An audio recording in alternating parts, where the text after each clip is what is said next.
Assalamualaikum warahmatullahi wabarakatuh. Halo Sobat Misteri Sunyi Mencekam. Kembali lagi kami hadir bersama Anda. Tentunya seperti biasa kami akan menyuguhkan cerita-cerita misteri yang menarik. Edisi cerita misteri kali ini berkisah tentang anak-anak muda yang sedang berkemah di suatu hutan. Ya, berkemah memang hal yang menyenangkan, apalagi bersama teman-teman. Wah, rasanya asik ya. Tapi bagaimana jadinya kalau dalam acara berkemah itu terjadi sesuatu hal hingga menewaskan teman yang berkemah?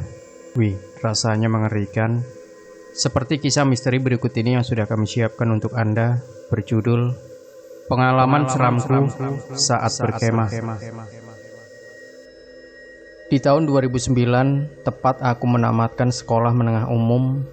Pagi yang biasa di kediamanku setelah menerima hasil kelulusanku, mata bermanja dengan hamparan danau yang begitu luasnya di bumi Sumatera. Hamparan danau dan barisan bukit yang menghijau membuat mata terkagum akan pantulan kemilau, akan sapaan mentari.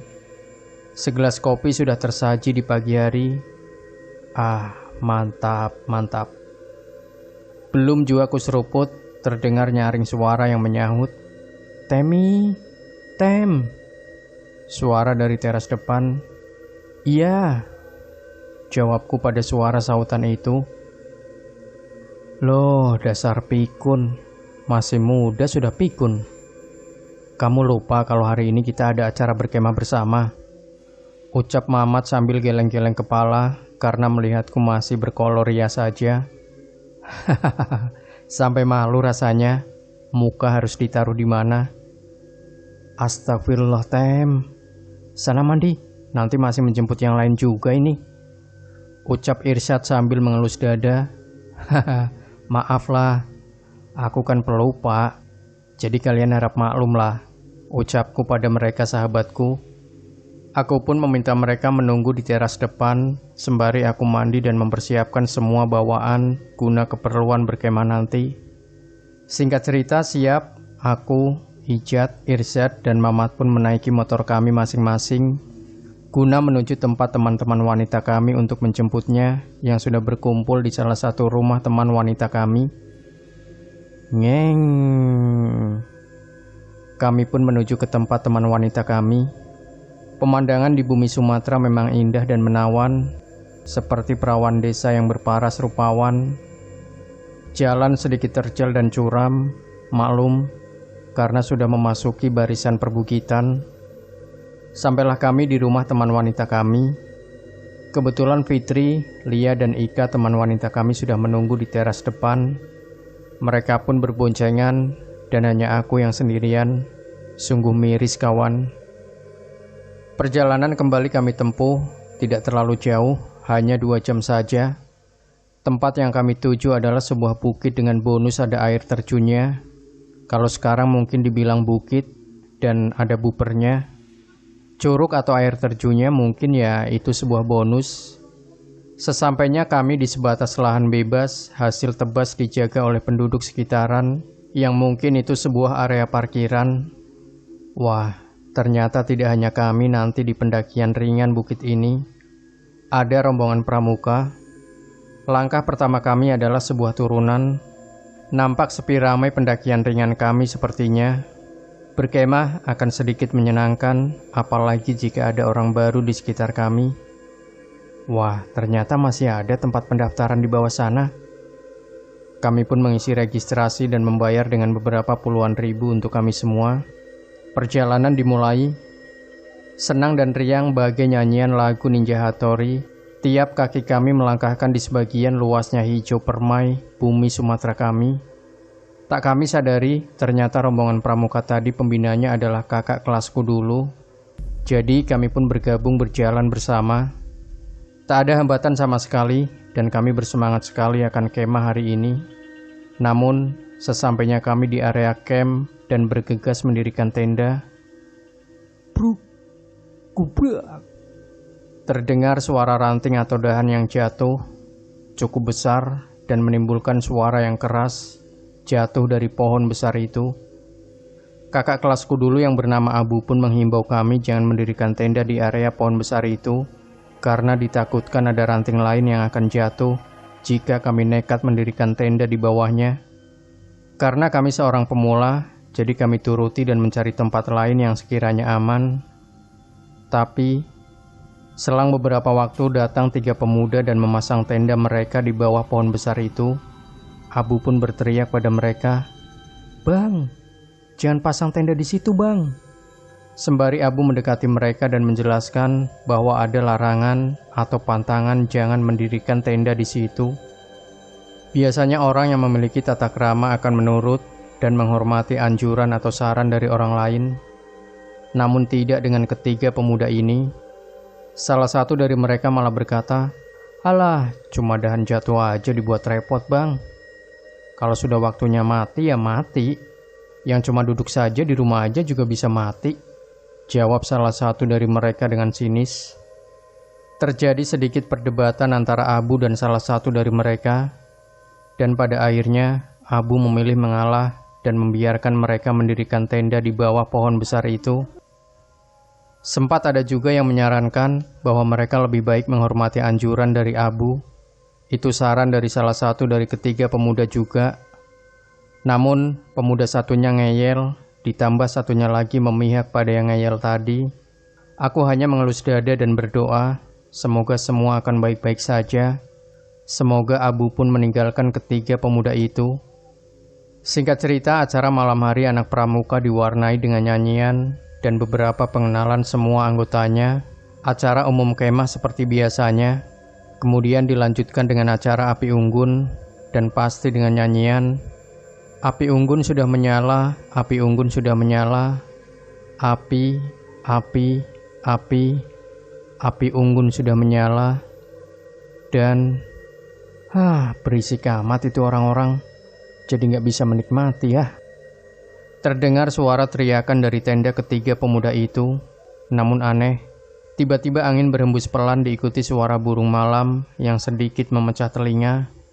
Wak, wak, wak. Wush, wush, brrrr.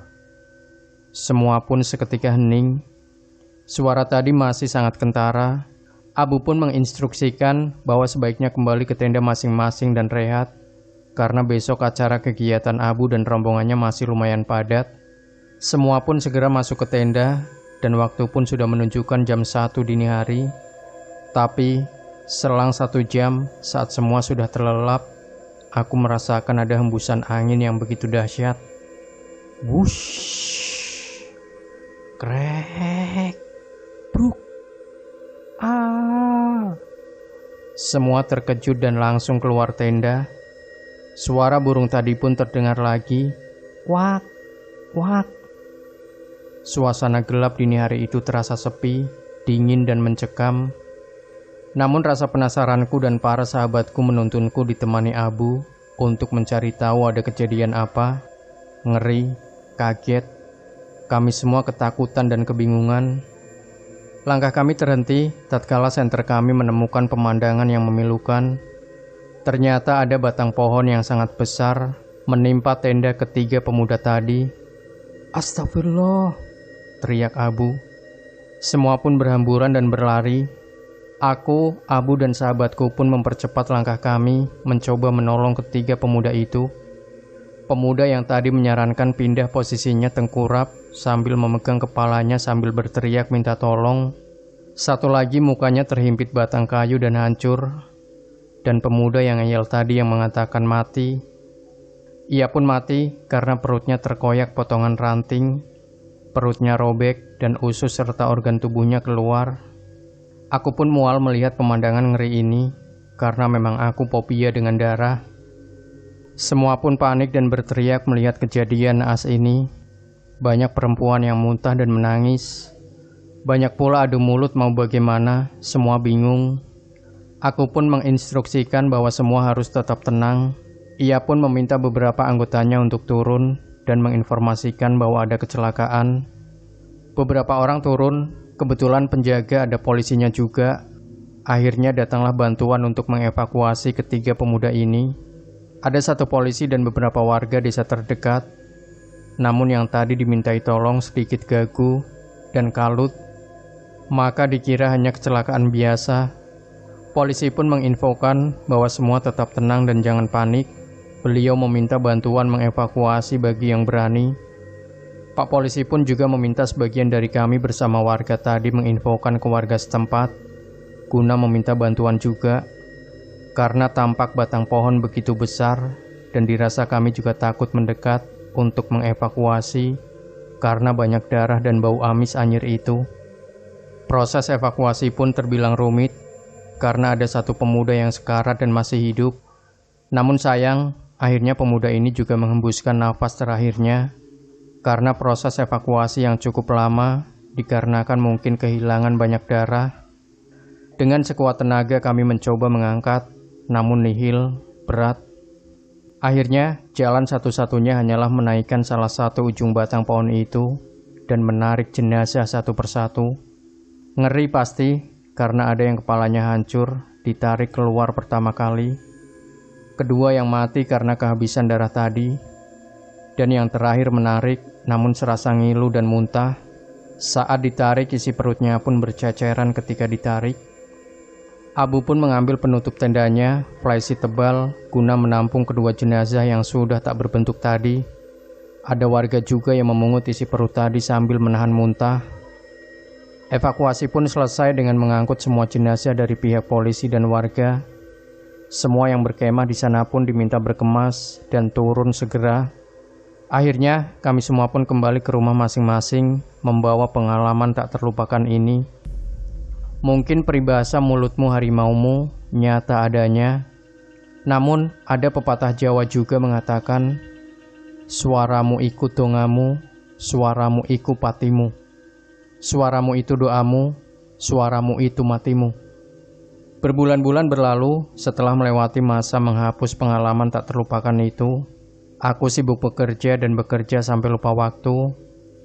Namun, pada saat itu ada ajakan camping lagi dari teman kerjaku.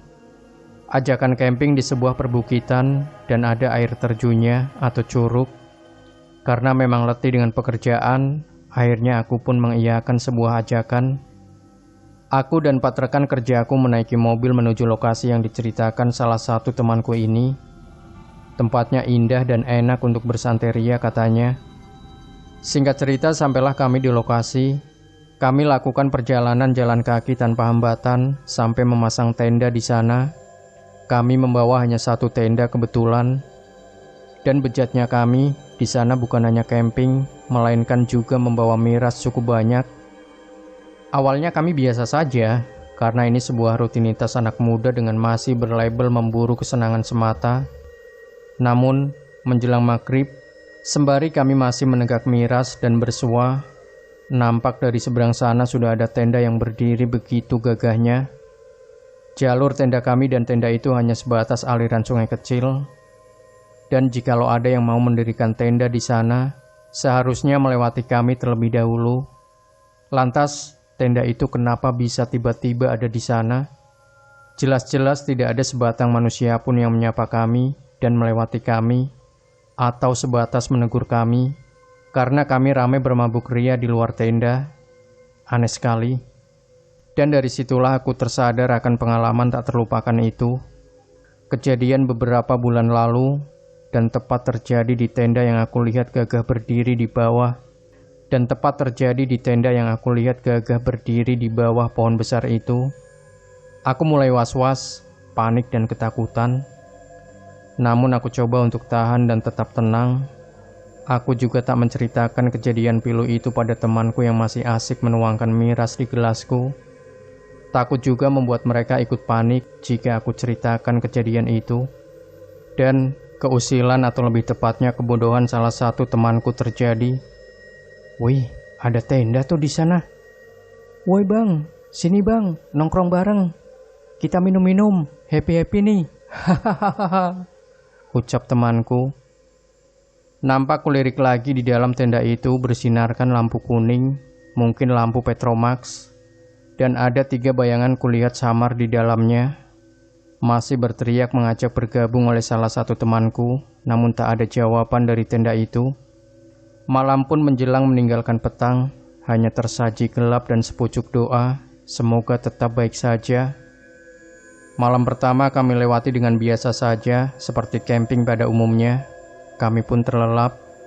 Pagi hari tiba, kami terkejut. Tenda yang kemarin kemana? Tapi kami semua menganggap wajar saja. Mungkin sudah pergi karena risih akan suara ribut kami. Tak lama berselang, 3 temanku lagi menyusul. Mereka adalah Fahri, Imam, dan Wahid. Bodohnya mereka tidak membawa peralatan camp, malah membawa makanan dan 1 tas berisi miras. Gila dan gila, pikir diri ini akan pola pikir temanku ini. Mereka pun meminta untuk camp saja 1 malam lagi, dan kami semua mengiyakan. Namun yang dipermasalahkan di sini, tenda kami apakah muat, karena hanya berkapasitas 4 orang, padahal sekarang ada 7 orang. Alah, santai, kami nggak tidur nggak apa-apa. Kan nanti kita semua mau happy-happy sampai pagi lagi. Hahaha, ucap Fahri dengan jumawanya. Siang pun mengganti shift pagi. Ada warga desa yang mencari rumput menyambangi tenda kami dan berkata padaku, "Hati-hati ya bang," ucapnya sambil memandangi sisa-sisa botol miras yang habis kami tenggak. Aku hanya menjawab, "Iya wak," menjawabnya dengan senyum. Tak terasa, suara kidung panggilan Tuhan pun menggema. Suaranya sampai di telinga kami yang masih camping di sini. Kami pun sepakat, tidak ada yang boleh tidur di dalam tenda. Semua harus tidur di luar tenda. Karena sudah pasti tenda tidak mungkin muat untuk kami bertuju. Keanehan tersaji lagi, tenda yang tadi malam terlihat lagi. Cahaya lampu Petromax dan bayangan 3 orang ada di dalamnya. Tiba-tiba, temanku yang bernama Aji membuka obrolan. Dan pertanyaan yang mengagetkanku sejadinya. "Oh iya Tem, kata kamu dulu waktu camp ada kejadian mengerikan. Itu di sebelah mana?" Suasana pun langsung hening dan aku merasakan merinding. Dan aku jawab sekenanya, "Lupa aku." Padahal aku masih ingat betul warna tendanya dan posisi kejadian itu tepat di tenda sekarang yang kami pandangi. Hahaha. Semua malah tertawa dan menggodaku. "Halah, tinggal ngomong aja. Kalau di tenda itu kan, kejadian itu terjadi." Hahaha. "Ngomong gitu aja takut kamu Tem," ucap Fahri masih dengan jumawanya. Aku merasa tidak pernah bercerita ini pada mereka semua. Namun, berita ini seolah telah menjadi cerita umum dan menyebar dari mulut ke mulut. Aji pun menunjuk sambil berkata, "Yang itu ya Tem." Perasaanku pun mulai tidak karuan dan merinding. Tiba-tiba kami yang sedang duduk melingkar, temanku yang ada di depanku seketika menunduk entah karena apa. Dan waktu Aji bertanya, kenapa pada nunduk, hanya dijawab mereka nggak apa-apa, dan masih dengan menunduk. Aku merasa ada yang aneh dan tidak beres. Aku pun mencoba menoleh melihat ke sampingku. Astagfirullah. Langsung aku memalingkan wajah dari arah aku menoleh. "Kenapa Tem?" tanya Aji. "Gak apa-apa," jawabku setengah hati. Fahri pun ngomong, "Kamu dingin gak Tem?" "Bukan dingin, tapi merinding," jawabku. "Sama," kata Fahri. Memang posisi duduk kami melingkar, tapi masih ada sela di antara kami. Dan di sela itu aku lihat ada 3 pemuda yang meninggal dulu sedang asik mendengarkan kami. Ketiga pemuda itu seolah ingin ikut merasakan acara happy-happy, mungkin dari ajakan teman-temanku tadi. Kami semua melihatnya, hanya Aji yang tidak melihatnya. Beberapa jam kami hanya diam. Sosok mengerikan ketiga pemuda itu pun hilang. Suasana menjadi biasa lagi, meski ada rasa sedikit takut. Sialnya, teman Fahri sudah tak tahan menahan buang air kecil. Teman Fahri meminta ditemani, namun tak ada yang mau. Akhirnya Aji pun berkata, "Apa yang kalian takuti? Di sini itu tidak ada apa-apa." Dan Aji pun mengantar buang air kecil. Tak lama, mungkin hanya beberapa menit mereka pergi. Tiba-tiba teman Fahri berteriak meminta tolong dengan keras.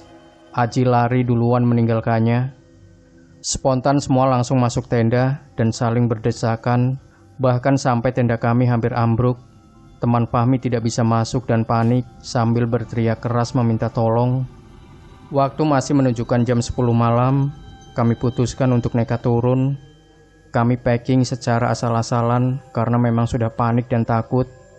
Tapi memang sial bagi kami, baru beberapa langkah menuju turunan, kami dihadang sosok 3 pemuda itu dengan wujud mengerikan. Kami lari ke atas lagi. Kami nekat berlari turun, dan sialnya bertemu sosok itu lagi. Berulang kali kami naik dan turun dengan ketakutan, dan terus saja dihadang.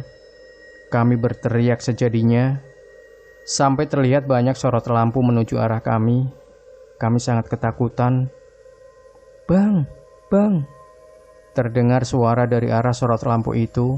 Ku beranikan berkata asal-asalan, "Orang apa orang-orangan?"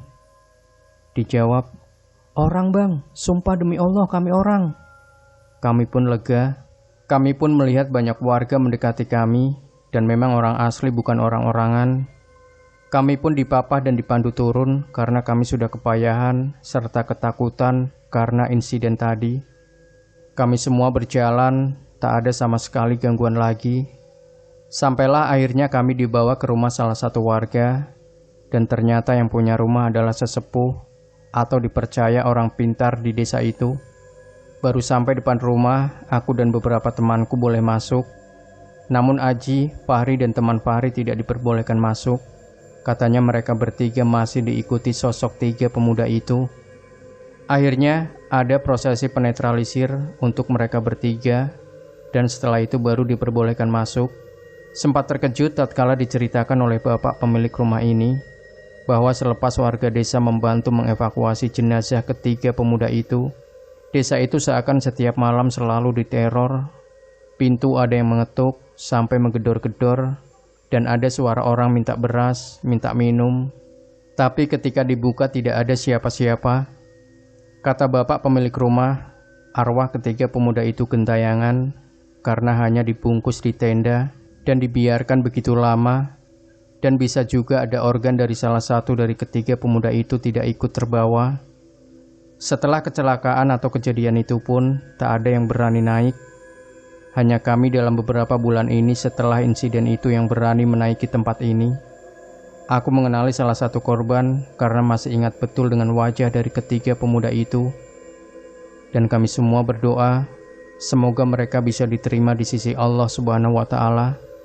Entah percaya atau tidak, ini pernah terjadi, namun kepercayaan itu tak bisa dipaksakan. Terlebih cerita ini seakan dipaksa dilupakan demi kenyamanan wisatawan yang ingin berkunjung ke sana. Cukup petik saja hikmahnya. Demikian Sobat Misteri Sunyi Mencekam. Tinggalkan komentar Anda, like, share video ini, subscribe channel Sunyi Mencekam, dan kembali nantikan cerita-cerita misteri terbaru dari kami. Wassalamualaikum warahmatullahi wabarakatuh.